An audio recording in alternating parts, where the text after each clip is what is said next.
Hola amigos, Ecuador es hoy una zona de guerra producto de esa perversa y sutil alianza entre los narcos y los bolivarianos. Los primeros pecando por acción sangrienta y los segundos por omisión responsable. El país sudamericano está viviendo cada día un infierno de asesinatos indiscriminados, asaltos a mano armada, motines carcelarios y extorsiones a comerciantes. La ocupación de un canal de televisión en Guayaquil y la imparable ola de violencia que sacude al país han sido los detonantes para que el gobierno de Daniel Noboa declare finalmente la guerra a ese narcoterrorismo. No te vayas, te invito a analizar por qué lo que sucede en Ecuador no es un conflicto aislado de baja intensidad, sino más bien un enfrentamiento entre civilización y barbarie en pleno corazón de Sudamérica. Saludos desde Europa.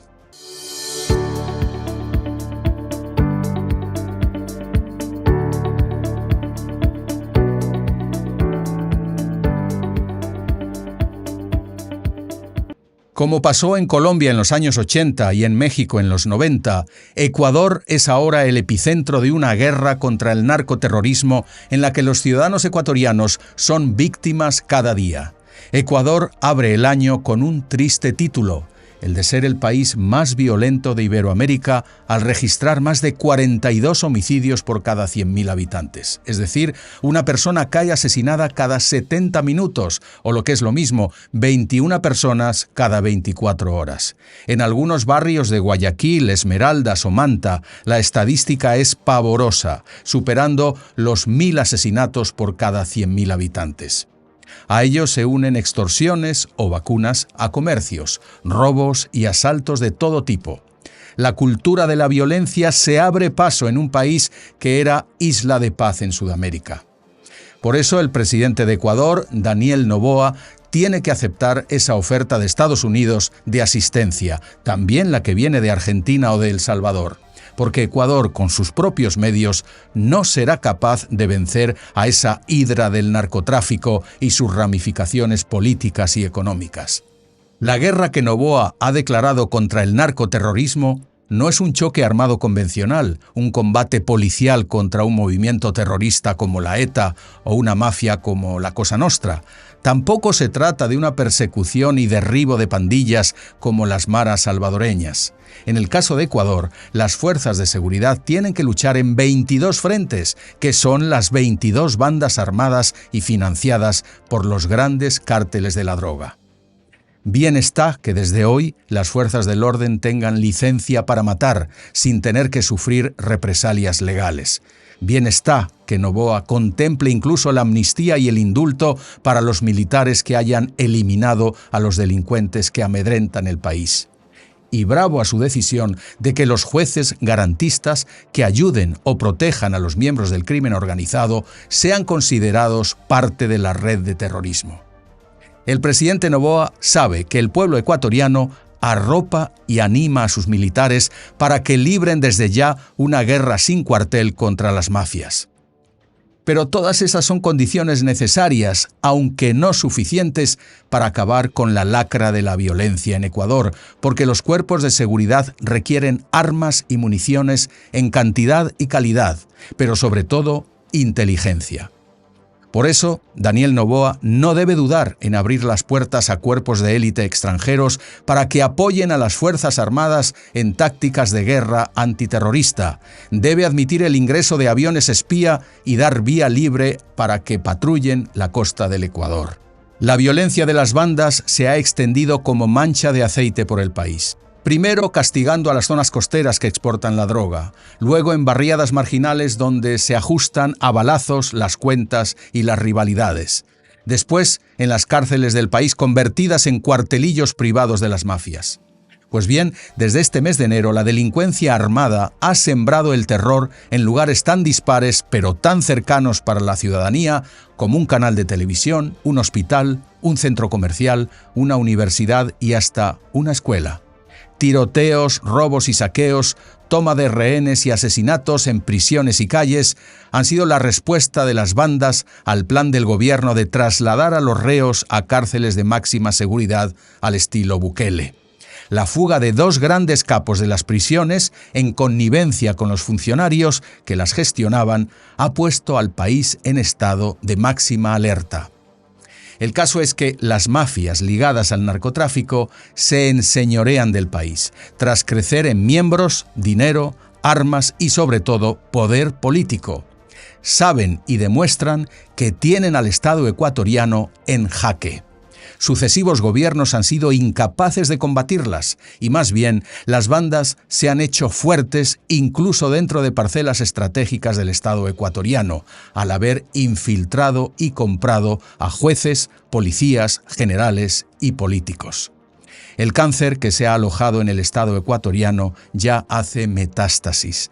Y metástasis es precisamente el nombre que la fiscal del Estado, Diana Salazar, dio al operativo que en diciembre pasado se saldó con la detención de 29 altos funcionarios, acusados de cobrar todo tipo de sobornos a cambio de exculpar y excarcelar a capos y criminales. La propia Diana Salazar, auténtica heroína en esta dura lucha contra el crimen, dijo claramente que el Estado está colonizado por la narcopolítica, ya que la delincuencia ha permeado las instituciones para alcanzar sus objetivos de impunidad. Y ahora analicemos, ¿cómo ha llegado Ecuador a esta situación? Hay que remontarse al año 2007, cuando el entonces presidente Rafael Correa decide rehabilitar a las pandillas de rateros y asesinos que merodeaban por el país. El mandatario bolivariano los equipara a chicos malos que hay que reformar. Son como Boy Scouts descarriados, llegó a decir. Pues bien, estos primos hermanos de las maras salvadoreñas, los Latin Kings, los choneros o los lobos, gracias al presidente Correa, obtienen no solo la impunidad por sus fechorías, sino que ganan reconocimiento jurídico al ser considerados asociaciones, pudiendo incluso obtener préstamos bancarios y formación profesional. ¿Aquello fue maldad o buenismo progre?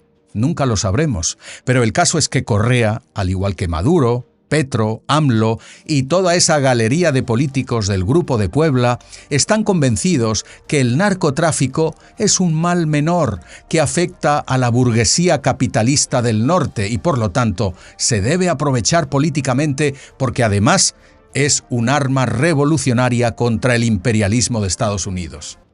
Y es muy cierto que los bolivarianos tienen ese hilo conductor de afrontar la violencia y el negocio ilícito del narcotráfico con abrazos y no con balazos, como diría el mexicano López Obrador.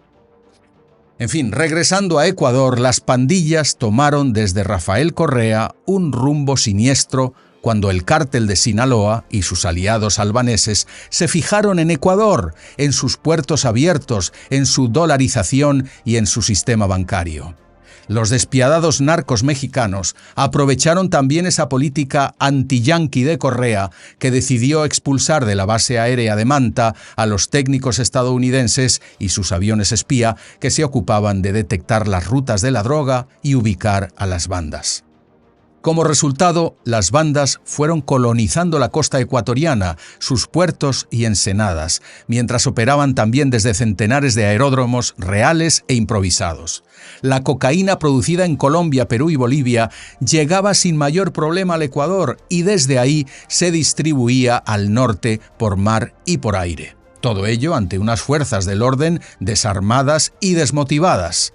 La administración de Correa añadió a esa impunidad otros factores que aseguraron tanto su prosperidad como la siniestralidad de su negocio. Primero, la garantista Constitución de Montecristi de 2008, que pone a los policías ecuatorianos a los pies de los caballos. Protege los derechos humanos del delincuente, pero no los de quienes persiguen al delincuente, ignorando también los derechos humanos de las víctimas. Aunque ahora Noboa ha dotado de inmunidad a policías y a soldados, lo cierto es que los terroristas enfrentan todavía hoy penas absurdas de prisión, apenas 10 años, por ejemplo, a los que ocuparon a tiros el canal de televisión. En segundo lugar, el descontrol en las fronteras con Colombia y Perú. El gobierno de Correa regularizaba a cualquiera que entrara en el país sin pedir sus antecedentes penales.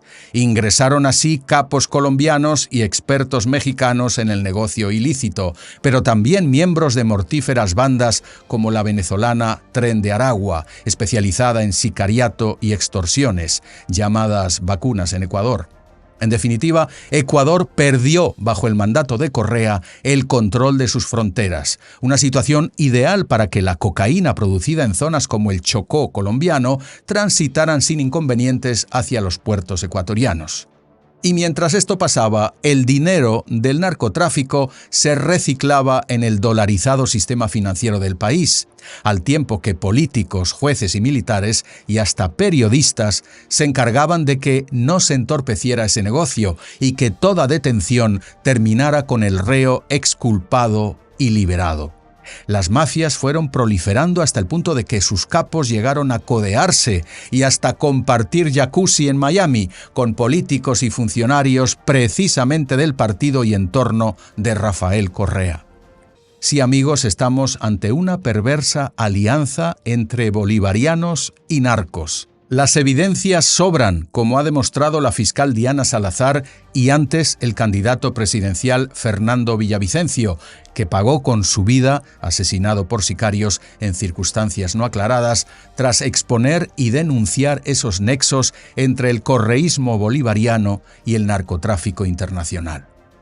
Resumiendo, en Ecuador, la narcopolítica, como diría Diana Salazar, ha llegado a su máxima expresión al haber engangrenado al Estado, ocupado toda la zona costera del país y movido más dinero que todo el valor de lo que exporta anualmente el Ecuador. Además, domina en las cárceles e impone su ley en las barriadas. El narco lleva años empoderado en Ecuador frente a un Estado que ha perdido el control. Revertir esta situación será cuestión de años. El gobierno de Daniel Noboa afronta por eso una tarea titánica, tomando decisiones audaces como la declaración de guerra que señala a los miembros de los cárteles y bandas como objetivo militar a abatir. Muy bien. Es verdad que a Noboa le quedan apenas 13 meses de mandato, pero disfruta de un masivo respaldo de la población y por eso no debe caer en buenismos, no debe titubear, sino actuar soberanamente, porque se debe al pueblo ecuatoriano, no a los lobbies, ONGs y organizaciones internacionales, porque los derechos humanos que tiene que defender no son otros que los de los 18 millones de ecuatorianos, víctimas del fuego cruzado, traumados y hasta cautivos en sus casas como en los tiempos de la pandemia. Además, está en juego no solo la misma existencia del Estado ecuatoriano, sino la seguridad de toda la iberoesfera. La involución de Ecuador tendría graves consecuencias para sus países vecinos y para todo el hemisferio americano. Por eso, ahora más que nunca, el gobierno de Quito necesita apoyo militar y de inteligencia del exterior. El ejemplo de El Salvador con Bukele está en la boca de todos. También el Plan Colombia y su éxito contra los cárteles de Cali y Medellín. Si fue posible erradicar la violencia allí, será posible también en Ecuador. En América no queremos otro estado fallido como Venezuela, Cuba o Nicaragua. Adelante, presidente Noboa. Gracias por quedarte hasta aquí, agradezco sinceramente tus comentarios y que compartas este contenido que he hecho con total y absoluta independencia. Que tengas un buen día.